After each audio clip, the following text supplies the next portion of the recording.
Okay, Sarah, let's take a look at your week 3 assignment 3.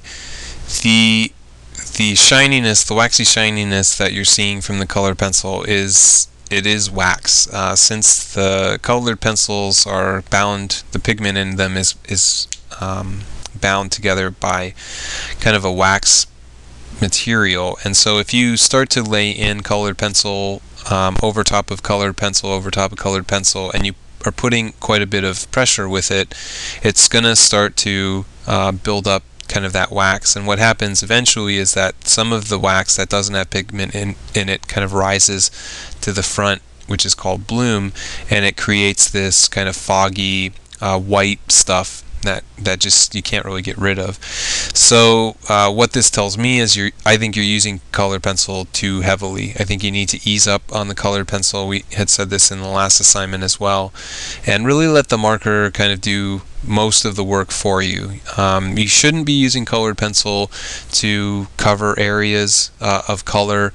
You shouldn't really be using it to make big value changes, and it should really only be used to help along with detail, things like texture, where you need to make kind of fine lines, or there needs to be a certain amount of roughness to something. Colored pencil is good for, but it's not there to kind of cover an entire area full of color. So I think that's kind of what's happening here, is it's just there's still too much colored pencil in place. There are similar issues to what we were seeing in the last assignment to this assignment, although the revisions that you made to the last assignment, let's see if we can bring those up here. Here we go. The revisions that you made, I think, were good in that there's a little bit of a darker value on the inside of the cabinetry. The perspective is working out, I think, a little bit better than before, especially in the 2-point perspective. And nothing you can really do about the texture work, the overabundance of colored pencil, but there were definitely some good adjustments being made. But here we're just seeing a lot of the same things. There's a lot of colored pencil in place. There isn't a whole lot of value adjustment, which is something that we saw in the revision, but not so much here. So this being in the back, being very dark and not getting a lot of light hit inside of it, there's not much of a difference between that and the object or the wood that's above it and below it or to the side of it. It all kind of feels the same, and there needs to be a distinction there. You need to be able to tell the viewer, and be able to tell the viewer very easily, that this kind of area is inset. It's inside and it's moving away, and there's not any light getting into it. So you need to go in with a marker and get it to be a little bit darker.